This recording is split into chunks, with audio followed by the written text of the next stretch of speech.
Hello and welcome to Separate Bathrooms. We would like to acknowledge the Gadigal people of the Eora Nation, the traditional custodians of this land, and pay our respects to the elders both past and present. My name's Cam Daddo. And I'm Ali Daddo. How are you, honey? Very good, thank you. Haven't we had such a fantastic year this year on Separate Bathrooms? We've had some incredible guests and couples sharing their stories. I know, we've had a really varied list of people this year, which has been so exciting. And we've been so privileged to hear many wonderful, heartwarming stories of relationships from all kinds. And some of the most gripping and vulnerable moments, I think, have really come from those in the queer and LGBTQIA communities. We've had some rippers. Yeah, and well, let's go straight to the heart of it. Let's go. I know where you're going with right? this. Our own son. Yeah. What we thought we'd do today is relive and celebrate some of our favourite moments of the year on Separate Bathrooms from all the queer voices that we've had on the show. Yeah. And here's one. It's our first in the lineup that it was just hilarious. The retelling of the proposal between Reese Nicholson and Kyron Wheatley. Whilst it wasn't one of the most romantic ways to propose, it certainly made for a great story. Have a listen. Now, you guys got married last year? Yeah, in September. Finally. Congratulations. Okay. Yeah, Thank you. amazing. Great stuff. It was a lot of fun. Was there a proposal? Oh, Multiple. God. Take us through that. And who proposed? Multiple. It's a bone of contention within our relationship, really. I mean, I've made it that way. Do you want me to tell my version of the story, Yes. and then you can? Well, Reese's version of this story is stand up. So it's so you'll get I love it. I'm buying a ticket. Here we go. Well, I mean, I actually don't remember how the stand-up used to go, but essentially what happened was we went to a friend's wedding after we'd been together for quite a while, but not like maybe 5 years. Yeah. We'd been together for maybe 5 or 6 well, years. marriage wasn't legal at the time for us. Yeah, gay marriage wasn't illegal in Australia. Right. Yeah. But we had gone to a friend's wedding, and it was a pretty incredible one. One of those ones that you're like, oh, this is what all weddings should be like. And then we found out how much it cost. And it was like, oh, God, no wedding should be like this. And Kyron was doing breakfast radio at the time and had to be home quite early. So the idea was we'll go to the reception for a little while. And then I just accidentally got blind on wedding champagnes, just in that kind of you can't count kind of ways where they just keep filling it up and people are doing speeches and they just keep filling it up and filling it up. And Kyron was not drunk at all. And I was just I wasn't a nuisance, but I was just getting champagne. Yeah, okay. But I do remember being, and this is not a feeling that I usually have, but I was quite overwhelmed by the loviness of it. I'm a pretty cynical person most of the time, but I was so this is so beautiful, and this is how, and some of our best friends were doing speeches and blah, blah, blah. And I kind of already planned in my head, I was like, I think I'm going to propose to Kyron. This is a few weeks before. And I was trying to think of a way to do it. And I hadn't organized a ring or anything. And then Kyron got me home and was putting me to bed in that way that only, I think certain, that kind of come on, mate, 9 eyes, down she goes. Shoes off, I think. Yeah, that kind of the very not sexy undressing of your partner. Yeah. And I kept saying this phrase that was it was just such a good wedding. Wasn't it a good wedding? I just kept saying over and over, it was just a beautiful wedding. And Kyron was trying to go to sleep. And it's yeah, it was really great. I got to go to sleep. And it's also 4 a.m. Yeah, so I got to go to sleep. I've got to be on air in 2 hours. And I just had this epiphany moment, whatever a negative epiphany is. And I said, hey, it was a good wedding. Would you do that also? And Kyron was like, sorry, what? And I said, would you do that also? And he's like, I don't, and I remember the lamp going back on and him sitting up and going, are you proposing to me right now? And I was like, yeah. And then I remember him saying, well, if you're going to propose to me, if you ask me to marry you, you need to actually ask me to marry you.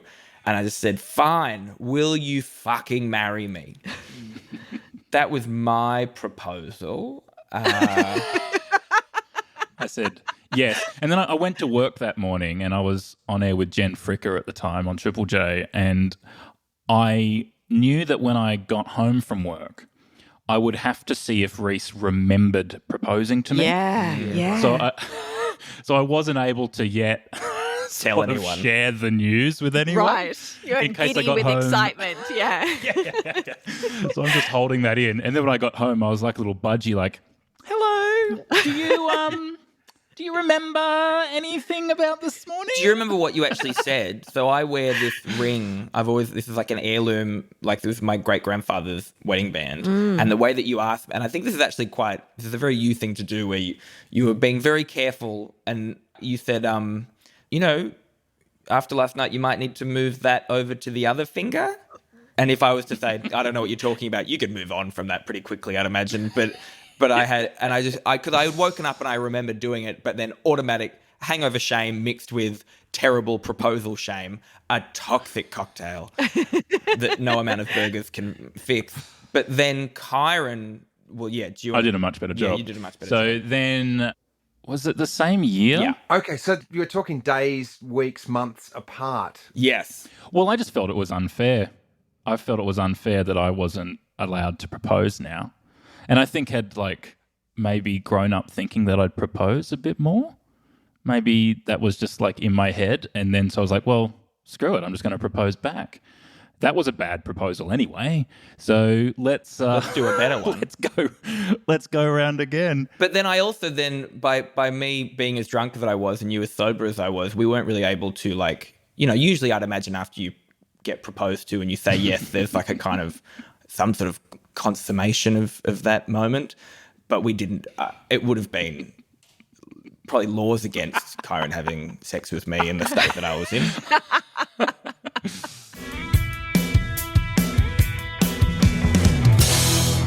So up next, we've got a really beautiful moment between father and son, Richard and Christian Wilkins. I know Richard's a good mate of yours.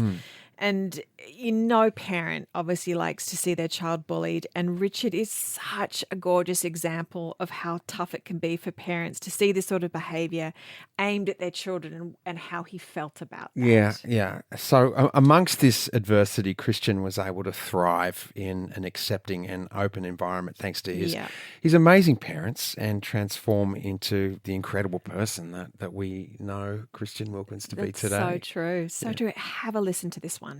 Christian, you have been so beautiful and vulnerable and open about being bullied in your earlier years. And I know, again, talking about when someone that you love is being attacked in some way. I guess the question for you is actually, Richard, how was that?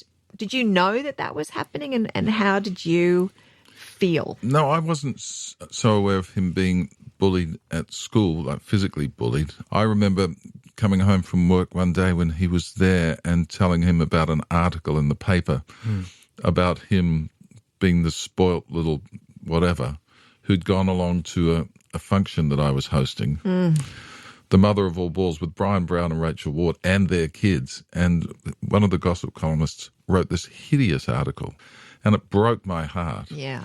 And I didn't want him to hear about it from anybody else. So sitting on the end of his bed, I was disgusted by that. Because that really is bullying, public bullying. And picking on children publicly that. Yeah. So how did you do that? What did you say to Christian in that moment, aside from telling him about it? Oh, darling, I'm sorry. There's a horrible piece in the paper today, but I want to tell you about it. Do you want me to read it to you, or do you just want to ignore it?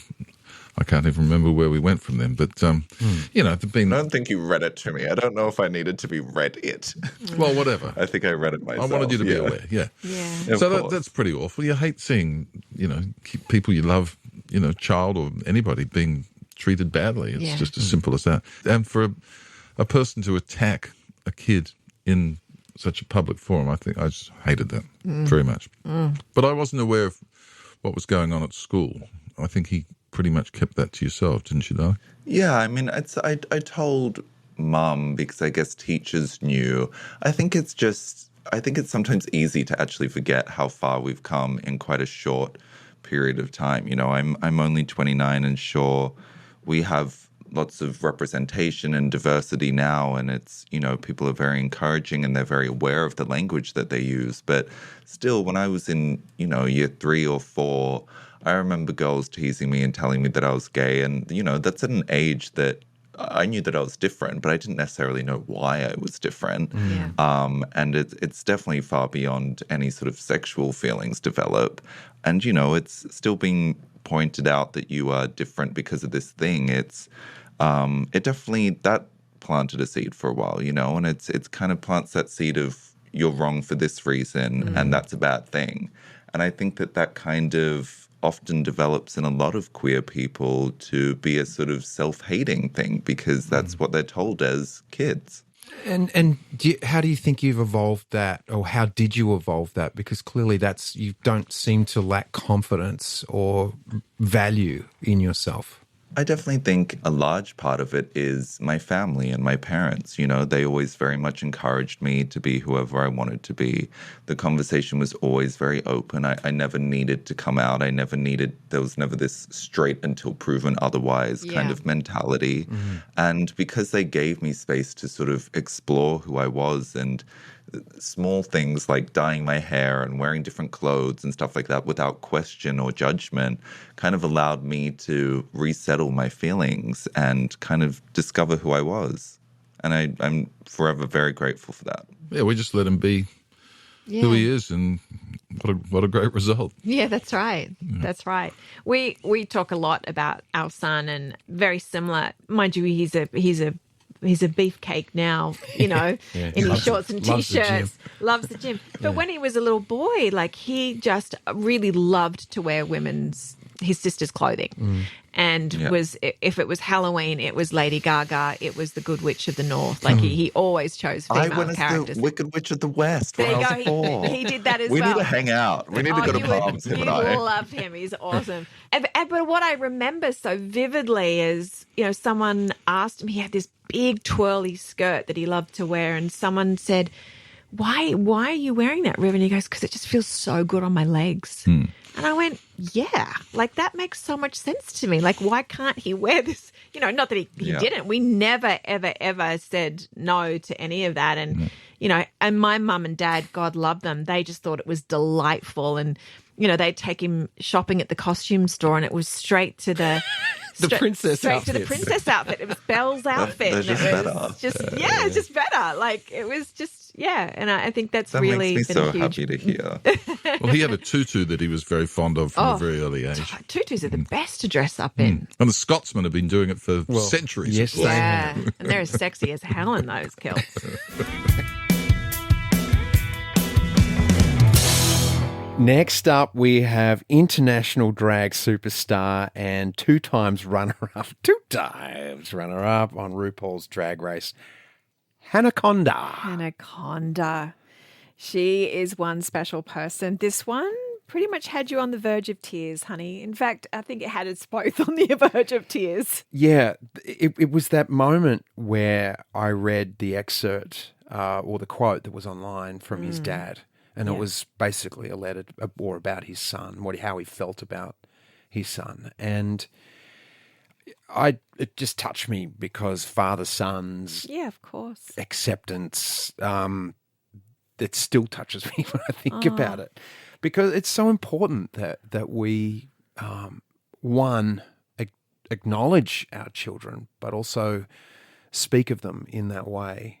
I mean, I think our words are so powerful. I think they're like spells, and he cast a gorgeous spell. Yeah, he did. And Anaconda is the person that she is today because of the way, they were raised, and just it had us all feeling so emotional.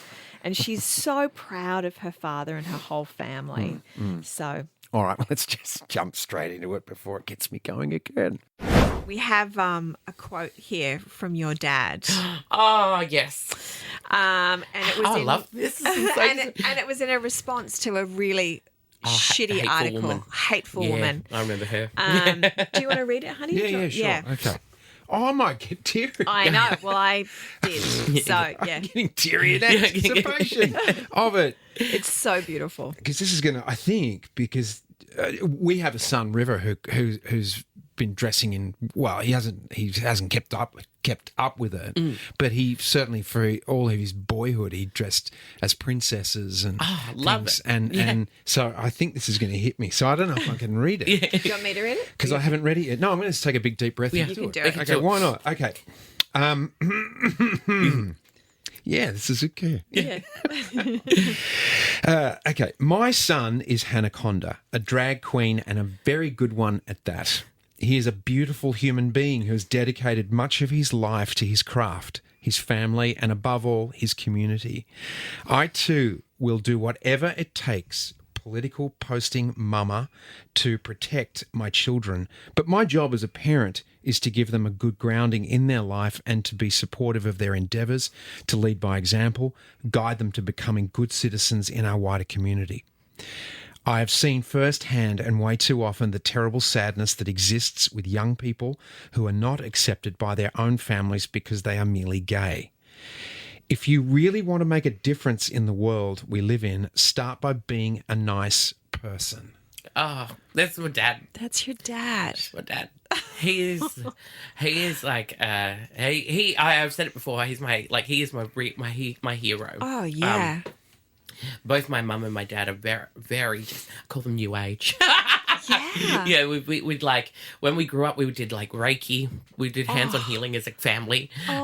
We've always been like things were going wrong with like mental health or whatever. We'd be like therapy was a big thing. Yeah. We were a very open family. We talk about a lot of stuff, and I think that sometimes gets Jack a little bit because I'm a talker. I'm an open book, and like our family is very, very open, and like Jack sometimes goes, "Oh my gosh, this is a lot of feelings." He's also British too, He's which British. is also very very they're very reserved and they Yes. don't really do that. But my dad, he is just an example of somebody that can't understand how anybody could not love their child yeah.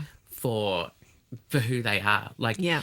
they take us where we're at. They guide us, and that's the fundamental lesson he's always taught us, is that we pay our taxes and we be good people. Like, that is it. You know, he said you could have nothing, but as long as you smile and be a good person, that's all I want from my children. Yeah.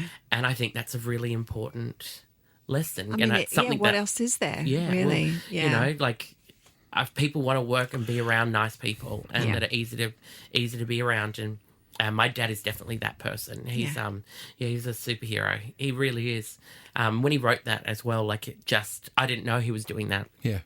and it it just melted my heart, like, because because in drag, over the years, it's been so many things thrown at us, but we get a thick skin. Like, we've got a very thick skin.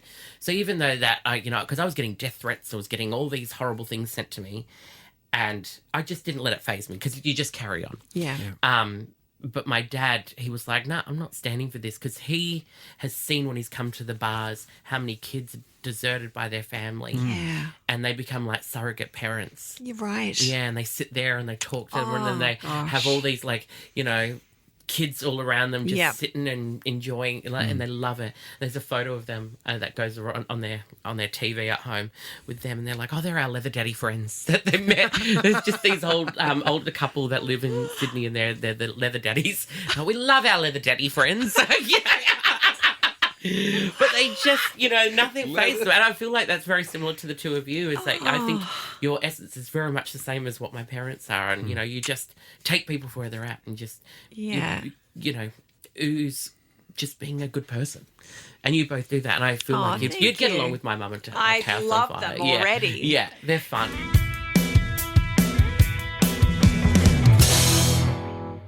All right. If I had to choose a favorite episode, Would you? I'm going to have to choose this one. I got a text message from someone who I don't know very well. It was a neighbour Yeah. saying that she listened to this episode and how much it touched her. Yeah. And she was like, I knew people were nice, but I had no idea of what the conversations are like inside your home. She walks past the home every day with the dog. Aw. And it was just such a delightful text to receive about this episode. Yeah, well, we, of course, are talking about the first time ever we had our very own son, River D, River Daddo, on the podcast. We spoke about a lot of hilarious life moments and some of his most challenging. And the one that we're reliving today involved all of us daddos. Yeah. And, you know, for any person who is gay and coming out, if we use that word, it's a very raw, or it can be a very raw and vulnerable experience, even though it should just be nothing. It should just be who they are and fully accepting. You know, it's enough that we have to sort of out people or make a big deal of people being gay. It's just who you love is who you love. And that's something that we've always talked about with our kids. But, you know, society reaped its way with even Riv. And yeah, he All right. talks about that. Without further ado, this is our son, River. So you said between 8 and 9 that you kind of had that recognition with yourself that you weren't into girls. It took a little while longer than that for you to come out. Yeah. And when you came out to us, there were a lot of tears. I didn't. You asked me. Yeah. You Yeah. asked me. Okay. So how was that for you? that moment, although that leading up to that, and how was it through that, and how did you feel once the cat was out of the bag? Sort of thing? Weird. It was weird because I felt like you have like this. And it wasn't even that like I didn't think you guys were gonna accept it or anything like that. I just didn't feel like ready. Like I was like, I don't know how to have this conversation. Yeah. I don't know how to like initiate it, I think. So probably it was a good thing that you guys did ask, because it probably would have taken a lot longer for me to say anything anyways. But yeah, no, that was a crap day. That was a bad day. Cause I remember you didn't like the group of friends that I was with. They knew I had come out to them, and then you guys, they'd set me up on the apps. And then I remember that the apps was connected to my old iPad that I'd given to Bodhi, and Bodhi was getting messages, and it was just like, it was a messy day. It was a messy I remember day. I was supposed to have dinner with those group of friends, and we were walking down the street, and Dad's car pulls up, and I was like, Dad, you're early, and he's like, no, I'm here to pick you up. Yeah. Silence on the way home. And then it wasn't until later on that you kind of said that you knew everything and asked me, and I remember crying. I think I said sorry. I said sorry to you guys. I apologized. So that was probably, a little bit of shame hidden down in there for sure. Yeah. Because I don't know why else I would have apologized for it. Yeah. But you feel so much better once you actually come out, I think. Yeah, there was so much around that time. Like there was a lot of hiding of other things that was happening. Yeah. So we were really like, what is happening to Riv? Like, and it was, that group of friends that were kind of a new group of friends were just getting into some stuff that was really illegal and like not great. And that was what we were concerned with. And then that question just came out, and it was, it was heartbreaking to hear your apology. It still breaks my heart that that you felt the need to say sorry, because that was something that I felt like I'd really wanted you to know that. And even just the fact that we asked you, like some days I just go, there was no need to come out. There's no need to ask the question. You know, we just wondered if there was something connected to that was causing the distress in your life, because you hadn't sort of said, look, I am gay. Yeah. So that was why that question came out the way it did. Yeah. But I know, like, I feel like a lot of things changed after that. I feel like it did kind of break the tension. You sort of got back with your old friends and sort of, there was like this sort of ease after that from our perspective anyway. Yeah, definitely. Yeah. Yeah, for sure. I think that definitely happened. Yeah. Yeah. when I told you, you were like, "Oh, we've known since you were 2." Yeah. Yeah. That was what I Yeah. Yeah, well, we thought we knew. For me, there was always a question, and then for me, there was a bit of like, because I've tried so hard to get you into barracking for the Mighty Bombers and be part of footy and stuff, and to find ways to connect with you. Yeah. And whether that be as we've, cooking or the doll dressmaking or whatever it was, that all those things that you were into. And the question I would say, I wonder if is he gay or is he not gay? And Mum and I would talk about it. And then it became, does it matter? Does it matter if he is or not? And then I remember Lotus came to me probably maybe a year or so before you'd finally come out, and she said, "Dad, she goes, he's not gay. Oh, he's not gay." And I said, "What do you mean he's not gay?" And she said, "Well, he left his diary, or in my room, and I read it, and the stuff that he's writing about, blah blah blah. Oh my God, he's not gay." Oh, that's she read it. I cannot believe. She was young too. We all do. She knew better than to read someone's diary. Well, wherever it was. Just saying. I don't know if she that's true. knew better. I'm going to text her after this. I don't know if that's true. You better What are you be talking sure about that. I am true. I am sure about it. But she said maybe she didn't read she just said I read what he wrote about so and so. Uh-huh. And whether it was, maybe I'm elaborating on the diary issue. Yeah, she's still a snake, but that's fine.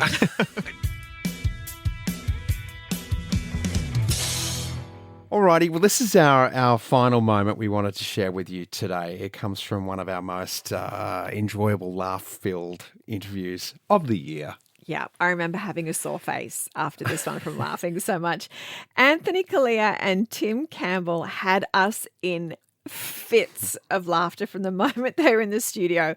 And when we asked them if they liked karaoke, they followed up the question with a really hilarious tale. What does being a dolphin trainer and singing karaoke have in common? Well, you're about to find out. Take a listen. Do you guys do karaoke? Are you into karaoke? You must kill it if you do. Okay. Tim hates it. Karaoke. I hate it in Australia. What I do like, though... Why? Why Australia? not. Is it because you're well known? Well, I just like to have a bit of fun, especially when we go to LA, and I used to do this quite a bit. Like, there used to be this bar up the road, and they used to have a drink tab on offer if you won the competition for $300 or something. And I'm just like, okay. So we went with a few friends, and I like to make up names. So I'm usually Adam, and I'm a dolphin trainer from the Gold Coast. Yes. Tim's Trevor, he works for his parents' building company, and then another friend, she works in charity, and I just make up all these stories, and then we're all singers, and so we get up and kill it. And then I do this whole thing. I'm like, I'm so embarrassed, blah, blah, blah. My go-to is always Richard Marx, Right Here Waiting. And I literally add every single ad-lib that I can. And then this is the thing that I realized very quickly when you rock up to a, very serious karaoke competition, is that they don't like you if you come across like you're a professional singer, and you get deaf eyes. And so I literally got disqualified from karaoke in LA at a gay bar. Because you were too good. They knew. They knew. Wow. But yeah, I do like the story all the time. I'm always like, Adam, a dolphin trainer from the Gold Coast. Yeah. Gosh, I got disqualified mud wrestling in Los Angeles because I was too good at wrestling. They threw me out. That is an actual true story. Hilarious. I took hear it more too about that. seriously. Yeah, he was also wrestling a woman in a bikini. Heaven. You and I go to I kicked her ass. Oh, I smashed her. you and us go to very different bars in West Yes. Hollywood.